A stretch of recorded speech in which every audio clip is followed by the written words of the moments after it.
प्रिय विद्यार्थियों, आज का टॉपिक है हमारा मंत्रिपरिषद, द काउंसिल ऑफ मिनिस्टर्स। इससे पूर्व हम लोगों ने मुख्यमंत्री के बारे में पढ़ा था। मुख्यमंत्री की नियुक्ति किस प्रकार होती है, उसकी क्या कार्य शक्तियाँ हैं और उसकी क्या भूमिकाएं हैं, इसके बारे में पढ़ा था। आज हम इसी यूनिट के चैप्टर को आगे बढ़ाते हुए मंत्रिपरिषद के बारे में पढ़ेंगे। संघीय स्तर पर प्रधानमंत्री तथा उसकी मंत्रिपरिषद के समान राज्य में भी एक मुख्यमंत्री और उसकी मंत्रिपरिषद कार्यरत होती है, जो राज्य की वास्तविक सत्ता होती है। यदि हम मंत्रिपरिषद के गठन की बात करें तो भारतीय संविधान के अनुच्छेद 163(1) के अनुसार राज्यपाल को सहायता और परामर्श प्रदान करने के लिए एक मंत्रिपरिषद होगी, जिसका मुखिया मुख्यमंत्री होगा। ये जो बिंदु हैं ये हम राज्यपाल के अंतर्गत भी पढ़ चुके हैं। मुख्यमंत्री की नियुक्ति राज्यपाल के द्वारा होती है और अन्य जो मंत्री हैं उनकी नियुक्ति मुख्यमंत्री के परामर्श पर राज्यपाल के द्वारा होती है। ये बिंदु भी हम मुख्यमंत्री के चैप्टर में पढ़ चुके हैं। तो कुल मिला के जो मंत्रिपरिषद है उसकी नियुक्ति मुख्यमंत्री की सिफारिश पर राज्यपाल के द्वारा की जाती है, मंत्रियों की नियुक्ति। और जो मंत्री हैं वही फिर क्या है, मंत्रिपरिषद कहलाती है। अब क्या है, इसमें 4 प्रकार के दर्जे हैं मंत्रिपरिषद में।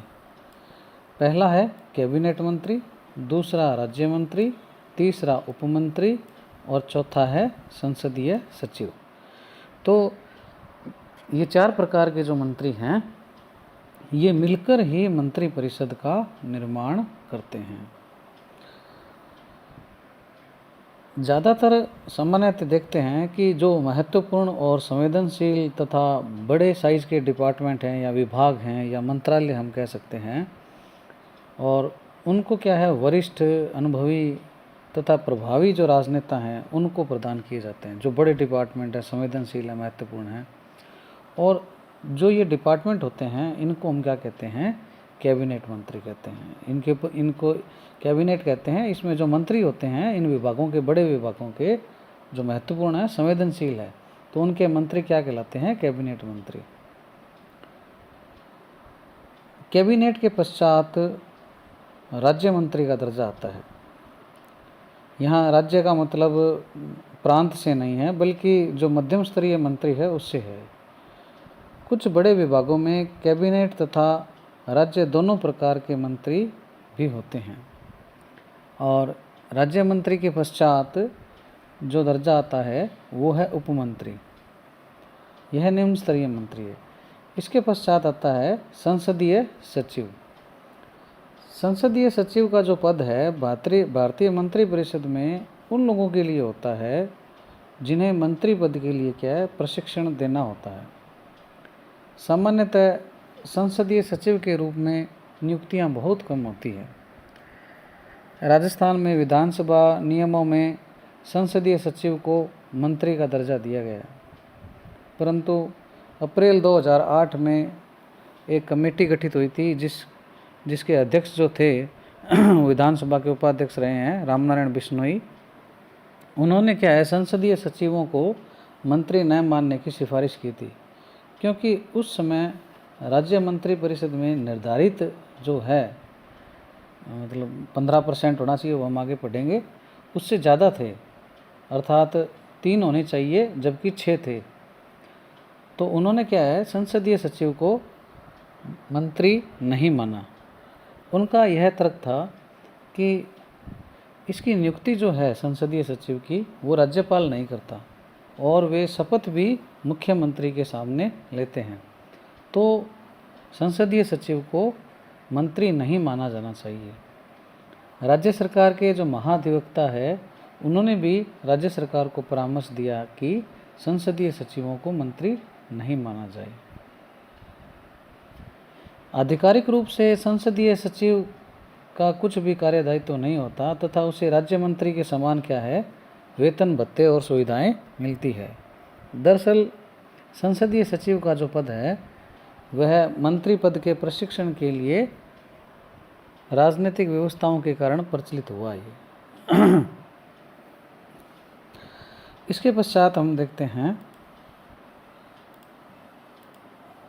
मंत्रिमंडल के बारे में और उसकी मंत्रिपरिषद से क्या विभिन्नताएं हैं, क्या अंतर हैं, उसके बारे में हम देखते हैं। भारत के संविधान में मंत्रिपरिषद शब्द तो प्रयुक्त हुआ है, किंतु मंत्रिमंडल का कोई वर्णन नहीं है। जबकि वास्तविकता यह है कि भारत में संघीय तथा प्रांतीय दोनों ही सरकारों में मंत्रिमंडल ही मंत्रिपरिषद का पर्याय बन चुका है। वास्तव में मंत्रिपरिषद के वे मंत्री जो कैबिनेट स्तर के होते हैं तथा जिनके पास महत्वपूर्ण प्रकृति के मंत्रालय या विभाग होते हैं, वे मुख्यमंत्री की अध्यक्षता में जो समूह बनाते हैं वह मंत्रिमंडल कहलाता है। इस प्रकार मंत्रिमंडल का जो आकार है वो मंत्रिपरिषद की तुलना में क्या होता है, बहुत छोटा होता है। मंत्रिमंडल के सभी सदस्य मंत्रिपरिषद के भी सदस्य होते हैं, किंतु मंत्रिपरिषद के सभी सदस्य मंत्रिमंडल के सदस्य नहीं होते। यदि हम अंतर की बात करें, मंत्रिपरिषद का आकार जो है वो बड़ा होता है और मंत्रिमंडल का आकार क्या होता है, छोटा होता है। दूसरा अंतर है, मंत्रिपरिषद में कैबिनेट, राज्य, उपमंत्री तथा संसदीय सचिव स्तर के मंत्री शामिल होते हैं, जबकि मंत्रिमंडल में केवल कैबिनेट स्तर के या स्वतंत्र प्रभार वाले राज्य मंत्री ही शामिल होते हैं।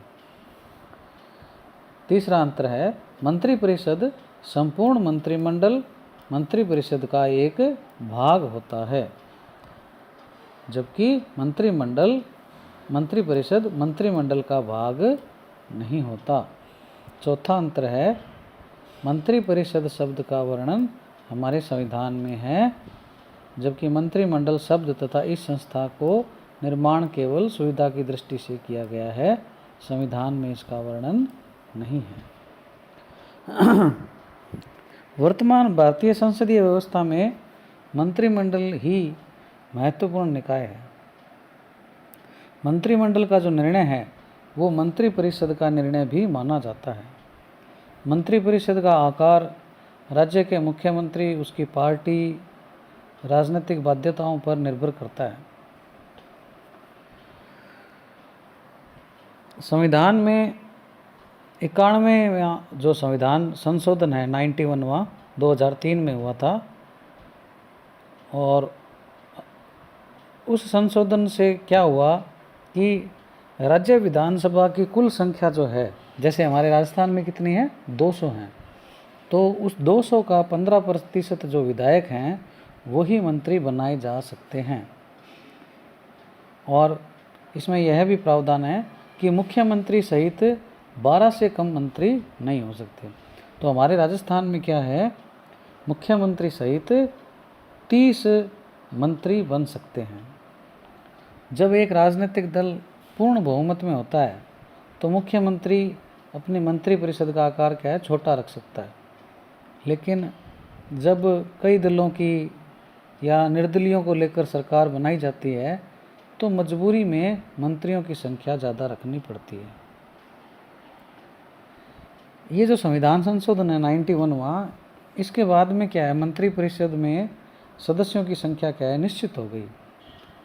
तो जो सत्तारूढ़ राजनीतिक दल या गठबंधन के विधायक हैं, उनको संतुष्ट करने के लिए बोर्डों, निगमों या कई प्रकार के जो आयोग हैं उनके अध्यक्ष पदों पर उनको बिठा देते हैं या उनको नियुक्तियाँ दे देते हैं, और उनको फिर क्या कैबिनेट या राज्य मंत्री के समान क्या है, दर्जा और सुविधाएं प्रदान कर देते हैं।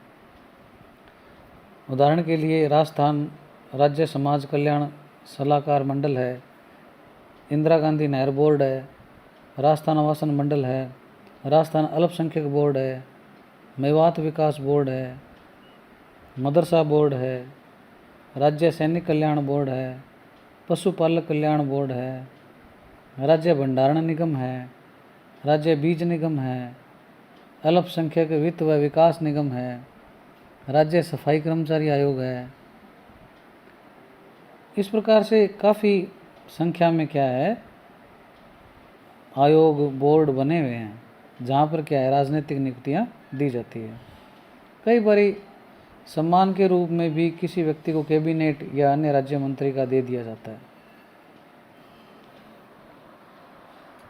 तो इस प्रकार से क्या है जो मंत्रिमंडल व मंत्रिपरिषद है उसमें ये निम्न अंतर हैं।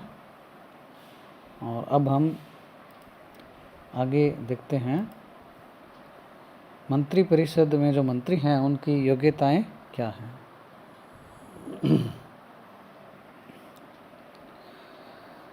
राज्य मंत्रिपरिषद में किसी व्यक्ति की नियुक्ति के पूर्व विशेष योग्यताओं की आवश्यकता नहीं है। साधारणतया राज्य विधानमंडल का जो सदस्य है विधायक जिसको हम कहते हैं उसे ही क्या है मंत्री बनाया जाता है, किंतु ऐसे व्यक्तियों को भी मंत्री बना सकते हैं जो विधायक नहीं हैं। यदि ऐसा व्यक्ति मंत्री बनता है तो उसे नियमानुसार 6 माह के भीतर राज्य विधानमंडल के किसी भी सदन, अगर द्विसदनीय व्यवस्था है और यदि एक ही सदन है जैसे राजस्थान में एक सदन है, तो उसको क्या है विधायक के रूप में निर्वाचित होना आवश्यक है। इस प्रकार राज्य मंत्रिपरिषद के जो मंत्री है उनके लिए वही योग्यताएं हैं जो विधायक बनने के लिए होती है। विधायक बनने के लिए निम्न योग्यताएं होनी चाहिए। पहली है कि वो भारत का नागरिक हो। दूसरी है विधानसभा की सदस्यता के लिए कम से कम 25 वर्ष तथा विधान परिषद की सदस्यता के लिए 30 वर्ष की आयु वो क्या है पूरी कर चुका हो। यदि संसद निर्धारित करे अन्य योग्यताएं तो वो भी उसको क्या है रखनी जरूरी है।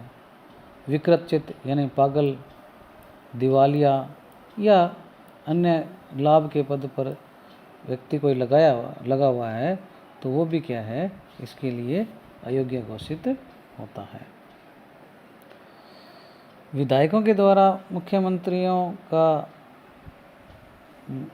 का चयन होने के पश्चात मुख्यमंत्री अपने मंत्रिपरिषद के सदस्यों अर्थात मंत्री का चयन करता है। मंत्रियों को जो दिए जाने वाले विभाग, दर्जे और प्राथमिकताएं हैं मुख्यतः कई अनौपचारिक आयामों से प्रभावित होते हैं। अर्थात मंत्रियों को दिए जाने वाले विभाग, दर्जों या प्राथमिकताओं में कई चीज़ों को ध्यान में देता है। पहला है कि राष्ट्रीय स्तर पर पार्टी की नीतियों, अपेक्षाओं का अनुसरण तथा कार्यकारिणी से वो परामर्श करता है। यानी राष्ट्रीय कार्यकारिणी जो है पार्टी की, उससे क्या है वो परामर्श करता है कि भी किसको कौन सा विभाग दें, कौन सा मंत्री बनाएं। विधायकों की जो क्षमताएं हैं, लोकप्रियता है, उसकी वरिष्ठता है या उसका पूर्व का अनुभव है, उसको भी ध्यान में रखा जाता है मंत्री बनाते समय या विभाग देते समय। यदि सरकार में पूर्ण बहुमत ना हो और सहयोगी दल हों, निर्दलीय हों, घटक दल हों, तो उनकी जो शर्तें हैं, जिस शर्त के आधार पर वो समर्थन दे रहे हैं, तो उनको भी क्या है ध्यान में रखा जाता है। राज्य के सभी क्षेत्रों का प्रतिनिधित्व हो जाए, ऐसा नहीं है कि किसी एक ज़िले से सारे मंत्री बना दिए, ऐसा भी नहीं करते। मतलब थोड़ा थोड़ा सभी जगह से प्रतिनिधित्व आ जाए, इस चीज़ का भी ध्यान रखा जाता है। तो इन चीज़ों को ध्यान में रखते हुए मुख्यमंत्री क्या है अपने मंत्रियों का क्या है चयन करता है। गृह मंत्रालय है, कृषि मंत्रालय है, स्वास्थ्य है, परिवहन है, शिक्षा है, ऊर्जा है, ये महत्वपूर्ण विभाग होते हैं। और जो वरिष्ठ विधायक होते हैं उन्हीं को अक्सर वो दिए जाते हैं और वो कैबिनेट मंत्री का दर्जा उनका होता है। बड़े विभागों में कैबिनेट मंत्री के साथ साथ कई बार राज्य और उपमंत्री भी लगा दिए जाते हैं। वित्त मंत्री का पद जो है बहुत ही महत्वपूर्ण होता है, उसमें चतुर और अनुभवी व्यक्ति को दिया जाता है। कई बारी वित्त मंत्री का जो पद होता है मुख्यमंत्री अपने पास ही रख लेते हैं। उप मुख्यमंत्री का जो पद है वो कोई संवैधानिक अनिवार्यता नहीं है। यह सब राज्य की राजनीतिक स्थिति पर निर्भर करता है। तो इस प्रकार से जो राज्य मंत्री परिषद है, जो मंत्री बनते हैं, उनकी योग्यताएं वही हैं जो एक विधायक की योग्यता होती है। इसके पश्चात हम जो मंत्री परिषद है उसकी शपथ व पद मुक्ति के बारे में देखते हैं। राज्यपाल मंत्रिमंडल के सदस्यों को शपथ दिलवाता है। संविधान की जो तीसरी अनुसूची है उसमें राज्य के मंत्री पद को धारण करने वाले व्यक्ति को पद व गोपनीयता की शपथ लेनी पड़ती है। संविधान का अनुच्छेद 161(1) यह कहता है कि राज्य का मुख्यमंत्री तथा मंत्री परिषद राज्यपाल के प्रसाद पर्यंत कार्यरत रहते हैं, लेकिन राज्यपाल अपनी इच्छा से किसी मंत्री परिषद को बर्खास्त नहीं कर सकता, क्योंकि अनुच्छेद 164(2) यह प्रावधान करता है कि मंत्री परिषद मुख्यमंत्री सहित विधानसभा के प्रति क्या है, उत्तरदायी है। अतः जब तक विधानसभा का समर्थन मंत्री परिषद को प्राप्त है उसे बर्खास्त नहीं किया जा सकता। मुख्यमंत्री चाहे तो किसी मंत्री से त्यागपत्र मांग सकता है अथवा राज्यपाल को यह कह सकता है कि अमुक मंत्री को बर्खास्त किया जाए, या संपूर्ण मंत्री परिषद को भंग करके नई मंत्री परिषद का गठन भी मुख्यमंत्री कर सकता है। ज़्यादातर किसी मंत्री के विवादित प्रकरण में उलझने, स्वास्थ्य की समस्या होने या मंत्री परिषद की जो नीतियां हैं उनसे असहमत होने पर मंत्री स्वयं ही त्यागपत्र दे देता है। सामान्य परिस्थितियों में मंत्री परिषद का जो कार्यकाल है वो 5 वर्ष का होता है। संसदीय लोकतांत्रिक व्यवस्था में सामान्यतः मंत्री परिषद जो है उसके सभी सदस्य एक साथ तैरते हैं और एक साथ ही डूबते हैं। तो इस प्रकार से आज हमने मंत्री परिषद के बारे में पढ़ा। आपको किसी भी प्रकार का कोई क्वेश्चन हो तो आप मुझसे व्हाट्सएप या कमेंट्स बॉक्स के माध्यम से संपर्क कर सकते हैं।